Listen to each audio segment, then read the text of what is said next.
ለናቶ ጀዋር እና አስደለኝ መሳይ እንዴት ሰነበብት?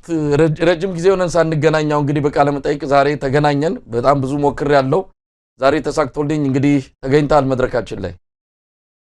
አዎ ኮምፕሌንም ስታረግ ሰምቻለሁ። ይቅርታ እድል ሆኖ ብዙ ጊዜ እየተቀጣጠርን ስጠፋ ነበር። ግን ያው ሁለታችንም አዲስ አይደለም ለኢንተርቪው አይ ቲንክ የዛሬ 10 ምናምን ዓመት አረጀን። እንደዚህም ሳንወፍር እንደዚህም ሳንሸብት የዛሬ 15 ዓመት መሰለኝ በድምጻችን ሰማ ትግል ጊዜ ከዛ በፊትም በተደጋጋሚ እንደዚህ ሚዲያው ሳይበዛ ያኔ ያስታውሳሉ የዛሬ 15 ዓመት እንዳልከው ወጣቱ የፖለቲካ ምሁር በሚልም አንተን ለተመልካችም ለኢትዮጵያ ሕዝብን በማስተዋወቅ የኛም ሚና እንዳለ የሚታወስ ነው። አንተም በወቅቱ የነበረን የፖለቲካ ዕውቀት አጠቃላይ ብዙ ነገሮችን ስትገልጽ የነበረበት ሁኔታ የሚታወስ ነው። ለማንኛውም ረጅም ጊዜ ብዙ ነገር ሆኗል። አንተም ታሰርክ። የኢትዮጵያ ፖለቲካን በብዙ ነገሮች ውስጥ አልፈዋል። እንደው ዛሬ ስላለፈው ነገር ለማንሳት አይደለም፣ እውነት ለመናገር በብዙ መድረኮች ላይ ብለኸዋል፣ በብዙ መድረኮች ላይ አንስታል። ስላለፈውም ዛሬ እሱ ላይ የምናጠፋው ጊዜ የለም። ስለ ዛሬውና ስለ ወደፊቱ የምናወራቸው ነገሮች ይኖራሉ። ግን እንደው ለመንደርደር ያህል ከባለፈው የፖለቲካ ህይወቴ እንደው ባላደርገው ወይም ደግሞ ባደርገው ኖሮ ብለህ የምትቆጭበት ነገር አለችን? ባጭሩ መልሰልን ወደ ወቅቱ ሁኔታ እንመጣለን። ወደ ኋላ መለስ ስትል ይሄን ባረግ ኖሮ የምትላቸው ይኖራሉ። ግን ደግሞ ሄደህ ብለህ በዛ ጊዜ የነበረው የራስ ተክለሰብና የማህበረሰብ ሁኔታ የኢኮኖሚ ሁኔታ ላይፈቅድ ይችላል። ለምሳሌ እኔ አሁን ኢትዮጵያን የማውቃትን ያህል ያለ ያላውቃትም በ17 ዓመቴ ነው ከሀገር የወጣሁት። ከዛው ወደ ፖለቲካ ተቀላቀልኩ። ከዛ በኋላ ኢትዮጵያን ከሩቅ ነበር የማውቃት፣ በልጅነቴ አውቃታለሁ። ከዛ በኋላ በጽሁፍና በሌላ ኢንፎርሜሽን በጥናት ነው የማውቃት። አሁን ግን ወደ ሀገር ቤት ተመልሼ ቀረብ ብዬ ከዛ ደግሞ ታስሬ ከውስጥ ከሆዷ ውስጥ ነው ማየት የቻልኩትና በተለይ ስለ ቢሮክራሲው አሰራር፣ ስለ ማህበራዊ ግንኙነቶች፣ ስለ አስተዳደራዊ መዋቅሮች የተሻለ ግንዛቤ አሁን አለኝ እና ይሄን አሁን ያለኝ ግንዛቤ ያኔ ቢኖርኝ አንዳንድ ነገሮችን ምናልባት ለየት ባለ መልኩ ላስኬድ ይችል ነበር። ግን ያኔ ያ አልነበረም።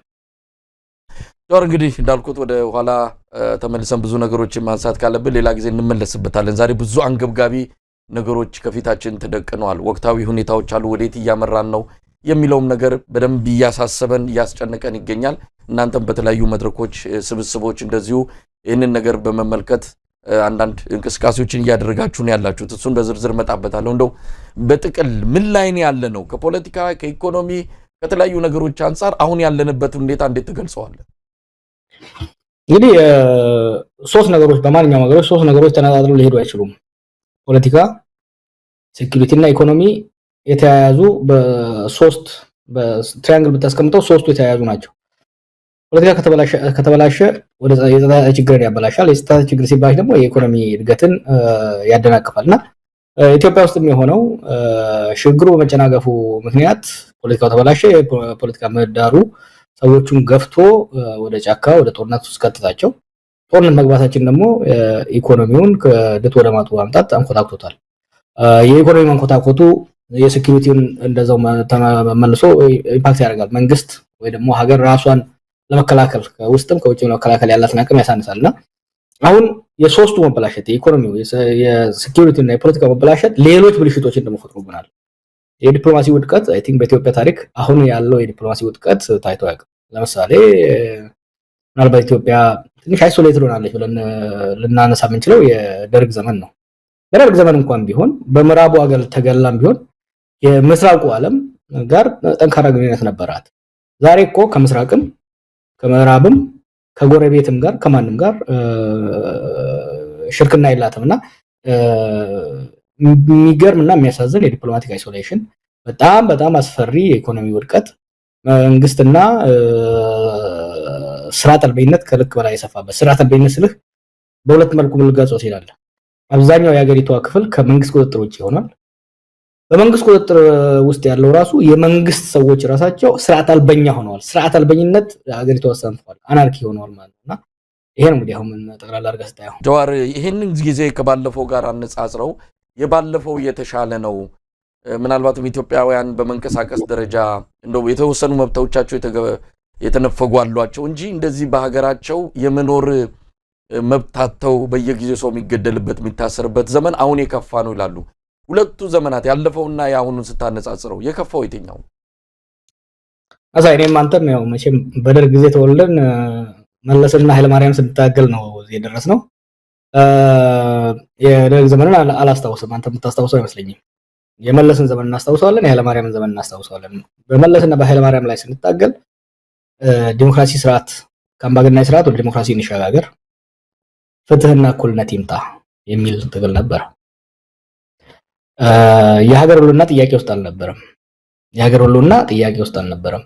ዛሬ እኮ የዲሞክራሲ ጥያቄ፣ የልማት ጥያቄ፣ የሰብአዊ መብት ጥያቄ ባክሲት ወይም ደግሞ ከኋላ ወንበር ተቀምጠው የህዝቦች የመኖር ያለመኖር የሀገር እንደ ሀገር የመቀጠል ያለመቀጠል የህልውና ጥያቄ ለትራሊ ከዚህ በፊትም ብዙ ጊዜ ሰው ህልውና የሚለውን ነገር ያነሳዋል። ህልውና የሚለው የህልውና ትግል የሚለው ቃል በፖለቲካ ውስጥ ጥቅም ላይ መዋል ካለበት አሁን ባለው ኢትዮጵያ ሁኔታ ውስጥ ነው። ምክንያቱም ኢትዮጵያ እንደ ሀገር ለህይወቷ እየተጣጣረች ያለችበት ህዝቦቿ ወጥተው መግባት ሴኩሪቲ ቤዚክ ሴኩሪቲ ጥያቄ ውስጥ የገባበት ሁኔታ ነው ያለው። ምክንያቱም ድሮ አየህ ሰው ሀገር ነበረው፣ ደህንነት ነበረው፣ ጸጥታ ነበረው፣ ሰላም ነበረው። ያጣው ነፃነት ነበር። ያጣው በመረጠው መንግስት መተዳደር ነበር። ያጣው በነፃነት ሐሳቡን የመግለጽ መብቱ ነበር የተነፈገበት። ያጣው በእኩልነት ትሪት የመደረግ ችግር ነበር። ዛሬ ግን እነዛ አሁን ሄደህ ኢትዮጵያ ውስጥ ለሰዎች ስለዚህ ብታነሳ ላይ ቅንጦት ነው የሚመስላቸው። አሁን ብዙ ሰው ይገደላልና ኢቭን ግድያን አንዳንድ ፌስቡክ ላይ ስለጥፍ ምን አንተ አሁን ኮኛ የሰው ሲሞት ሬሳ ሲጫወቱበት በቪዲዮ መግዳት ራሱ ተነዋል ኮመን ሆኗልና እና የግለሰቦች ህይወትም የሀገር ህይወትም በከፍተኛ አደጋ ላይ ያለበት ሁኔታ ነው ያለው። እንግዲህ ጃዋር ለዚህ ሁሉ ምንድነው ምክንያቱ ብለህ ታስባለህ? ምናልባት የአንድ ግለሰብ ስህተት፣ የስርዓቱ አጠቃላይ የግለሰቦች ወይም ደግሞ ብልጽግና የሚባለው ስብስብ ችግር ወይስ ምንድነው? ሽግግሩ ትክክለኛ ሽግግር እንዳልነበረ ብዙዎቻችን እናምናለን። ከዛ በኋላ ወደዚህ አይነት ውጥንቅጥ ውስጥ የገባ ነው በግለሰብ አቅም ማነስ፣ ዕውቀት ማነስ ወይስ አጠቃላይ ፓርቲው እየሄደበት ያለው አቅጣጫ ይህንን ችግር አመጣብን ብለህ ነው የምታስበው? ለኢትዮጵያን ፖለቲካ ችግር አብይ ወይ ብልጽግና ፈጠረው ማለት አንችልም። ችግሮች ነበሩ። ችግሮች ስለነበሩ ነው ስንታገል የነበረው ድሮ። ግን ይሄኛው ለውጥ እነዛን ችግሮች ማዳን፣ እነኛን ችግሮች መጠገን፣ እነኛን ስብራቶች መጠገን፣ እነኛን መከፋቶች ማባበል፣ ማስታረቅ ነበረ ሁላችንም የታገልንለት ኤክስፔክት አድርገን ወደ ሀገር የገባ ነው። በተግላቢጦሽ ተቃራኒው ነው የሆነው። ህዝቡ የታገለው ወደ ዲሞክራሲ ሽግግር፣ ወደ ዲሞክራሲ ስርዓት ለመሸጋገር ነው የፈለገው። አብይና ግብረ አበሮቹ ግን አዲስ አምባገነናዊ ስርዓት ለመመስረት ሞከሩ። የአንድ ፓርቲ በላይነት ያለበትን ስርዓት ወደ ብዝሃ ፓርቲ ለመቀየር ታግለን፣ እነሱ ግን የአንድ ፓርቲን አገዛዝ ወደ አንድ ግለሰብ አገዛዝ ለመቀየር ያደረጉት ሙከራ ቅድም እንዳልኩት የፖለቲካ ቀውስ ውስጥ ከተተ። የፖለቲካ ቀውስ አመጣ። በአገሪቱ የፖለቲካ ሊቃን መካከል መቃቃርን አመጣ። መቃቃሩን በጉልበት ለማፈን ሄደ። በጉልበት ለማፈን ሲሄድ አንድ አምባገነን ወድቆ አዲስ አምባገነን ለመገንባት የመንግስታዊ አቅም ያስፈልጋል። የመንግስታዊ አቅም ነው የኢኮኖሚ አቅም፣ የወታደራዊ አቅም፣ የማህበራዊ መሰረት ሊኖር ይገባል። በሽግግሩ ጊዜ ይሄ አልነበረም። ያለ አቅሙ ለማፈን አብይ ያደረገው እርምጃ አመጽ ነው ወለደ። ከትግራይ ጋር ጦርነት ተገባ፣ ከኦሮሚያ ጋር ጦርነት ተገባ፣ ከአማራ ጋር ጦርነት ተገባ። በየቦታው የመንግስት መፍከከስና ሴንተርስ ኦፍ ፓወር ኢመርጅ ማድረግን እድል ፈጠረና ፕራይመሪሊ ለዚህ ቀውስ ተጠያቂው ከማንም በላይ አብይ ነው። ምክንያቱም ችግሩን ከስር መሰረቱ ፈጥረው እንኳን ባንል ችግሮች እንዲባባሱ ሀገር አይደለም በዓለም ታሪክ የነበረውን እድል፣ የነበረውን ድጋፍ፣ የነበረውን የህዝብ ፍቅርና ተስፋ በአጭር ጊዜ ውስጥ ከአፈር የደባለቀ ከአሸዋ የደባለቀ ሌላ መሪ ያለ አይመስለኝም ያለና የሀገርን እድል አጨናገፈ። አሁን እንግዲህ ራሱም ሀገርም ችግር ውስጥ ገባ። እንግዲህ በተናጠል እንመልከታቸው። ቀደም ሲል ያልካቸው ሶስት ነገሮች የሚያያዙ ናቸው። ደህንነቱ፣ ኢኮኖሚውና ፖለቲካው የሚል ነገር አንስታል። በተናጠል መመልከት ከተቻለ የፖለቲካው ችግር እንግዲህ ተያያዥ ናቸው። አንዱ አንዱን ይመጋገባልም ይወራረሳልም። ተያያዥ ሆኖ ደግሞ አንድ ላይ ሲመጡ ሀገር የመፍረስ አደጋ ውስጥ ትገባለች ነው። እስቲ ፖለቲካውን እንመልከት። የፖለቲካው መሰረታዊ ችግር አሁን አብይ የሚከተለው ምንድን ነው? ያን እናንተም ስትኮንኑት ሌሎቻችንም ስንወቅሰው የነበረው ስርዓት አለ። አብይ አህመድ የዛ ስርዓት ውላጅ የዛ ስርዓት አስቀጣይ ስለሆነ የተለየ ነገር ይዞ አልመጣም ብለው የሚከራከሩለት እንደውም ሊያክም ነው የመጣው የሚልም መገለጫ የሚሰጡት አሉ። አዎ ብዙዎች አሁን ላይ እንኳን እንደዛ የሚያስቡ ያሉ አይመስለኝም። እንኳን ሌላው ማህበረሰብ ባጠገቡ ያሉ ግለሰቦች ሚኒስቴሮቹም ይሄን አያምኑትም። መጀመሪያ አካባቢ ላይ ጥቂቶቻችን በደንብ ተረድተነዋል። አላማው፣ አካሄዱ፣ ብቃቱ፣ ድክመቱን በደንብ ነበር የተረዳ ነው። ለዛም ነው ሽንቴ ገትሬ ጠቅላይ ሚኒስትር እንዳይሆን ስከራከር የነበረው። አይ ቲንክ ብዙ የሀገራችን ልሂቅ በአሁኑ ወቅት በብልጽግና ውስጥ ያለው ፕሮባብሊ 99 በመቶ የሚሆነው ይሄንን ይረዳዋል። የአብይ ፈንዳሜንታሊ ችግር አንደኛ የአቅም ማለት ነው። ለአመራር ሁለት ነገር ያስፈልጋል። ወይ በትምህርት ወይ በልምድ የአመራር ብቃትን ማካበት መቻል አለበት። ሁለቱንም የለውም። ትምህርት የለውም፣ ሀገር የማስተዳደር ልምድ የለውም። ከዚህ በተቃራኒ ደግሞ በጣም በጣም በጣም በጣም ትልቅ አምቢሽን